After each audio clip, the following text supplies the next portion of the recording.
था श्री हरिदास जी। वैश्य कुल में उत्पन्न श्री हरिदास जी का निवास स्थान काशीपुरी के निकट था। इनकी ये प्रतिज्ञा थी कि मैं ब्रज वृंदावन में ही शरीर को छोड़ूंगा। अंत में ऐसा हुआ कि इन्हें बड़े वेग से ज्वर चढ़ गया, नाड़ी छूट गई। क्रमशः 3 वैद्य बुलाए गए और सबने यही कहा कि इनकी असाध्य अवस्था है, इनकी अब कोई चिकित्सा नहीं हो सकती। इस अवस्था में भाव प्रवीण श्री हरिदास जी ने कहा कि मेरा मन ब्रज वृंदावन धाम के प्रेम रंग में मग्न हो रहा है। इनकी 4 पुत्रियां थी। इन्हें 4 संतों को देकर बोले कि आप इन्हें स्वीकार कीजिए और हमको डोली में रखकर श्री वृंदावन पहुंचा दीजिए। मेरे नेत्रों के सामने वहां का ध्यान बार बार आ रहा है। चारों संत इन्हें लेकर चले। यह श्री राधा वल्लभ जी के नाम का संकीर्तन कर रहे थे। गांव के सभी लोग इन्हें देखकर आश्चर्यचकित हो रहे थे और कह रहे थे कि ये किसी भी प्रकार से वृंदावन तक नहीं पहुंच सकते हैं। श्री वृंदावन धाम के आते आते मार्ग में श्री हरिदास जी का शरीर छूट गया, परंतु भगवान श्याम सुंदर ने आपके प्राण को सत्य कर दिया। श्री हरिदास जी ने श्री वृंदावन पहुंचकर अपने इष्टदेव श्री राधा वल्लभ लाल जी के दर्शन अथवा अपने श्री गुरुदेव भगवान श्री वनचंद जी ने श्री वृंदावन पहुंचकर अपने इष्टदेव श्री राधा वल्लभ लाल जी के तथा अपने गुरुदेव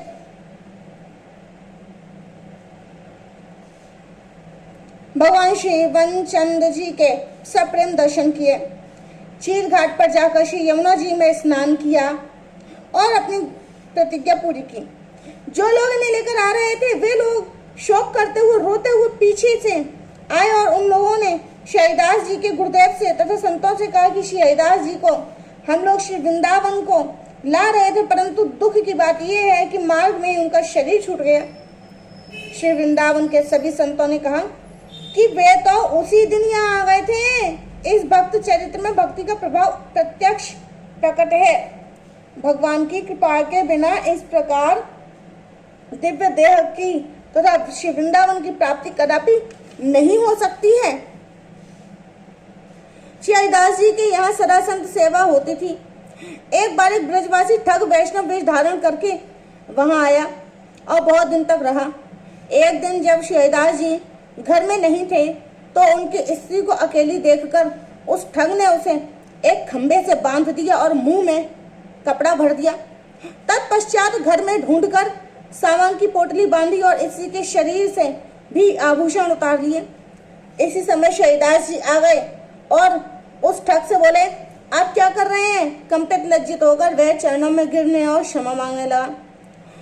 तब पत्नी ने मन से अश्रद्धा दूर करने के लिए आपने उससे कहा, भगवान मैं समझ गया आप मेरी परीक्षा ले रहे हैं, इसी से आपने यह लीला दिखाई। मेरा सर्वस्व आपका ही है, आप उसे बिना पूछे ही ले रहे हैं। आपके सद्भाव का ऐसा अद्भुत प्रभाव हुआ कि उस ठग ने सदा के लिए ठगी का परित्याग कर दिया और सच्चा संत बन गया। एक बार श्री हरिदास जी ने सुना कि वन में साधुओं की जमात पड़ी है, शीघ्र ही आप दर्शनार्थ चल दिए। उस समय आपकी आयु 95 वर्ष थी।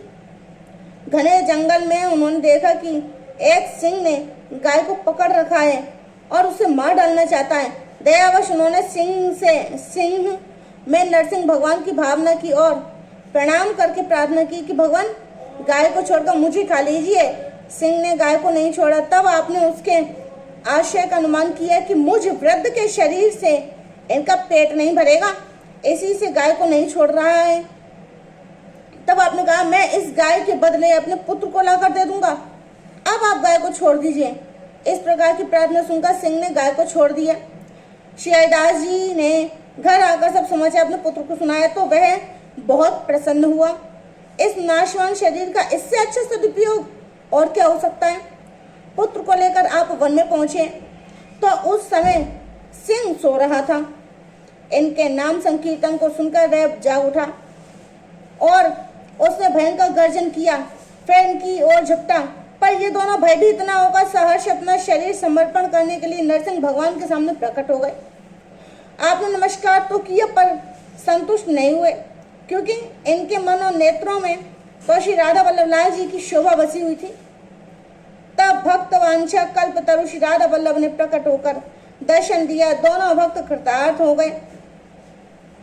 एक बार श्रीदास जी दर्शनार्थ जगन्नाथपुरी को गए, साथ में अपने अर्चा विग्रह श्री राधा वल्लभ लाल जी को भी ले गए। नित्य नियम से अपने श्री ठाकुर जी की सेवा पूजा करते और रसोई बनाकर भोग लगाते, फिर प्रसाद पाते। अन्यत्र का प्रसाद नहीं लेते।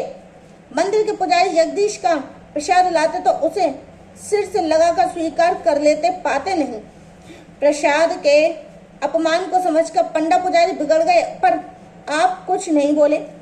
रात को स्वप्न में श्री जगन्नाथ जी ने पंडाओं से कहा, हरिदास जी ने प्रसाद का अपमान नहीं किया है, यह उनकी अनन्य निष्ठा है। प्रातःकाल पंडों ने हरिदास जी के समीप आकर क्षमा प्रार्थना की। इनकी प्रसाद में ऐसी अनन्य निष्ठा थी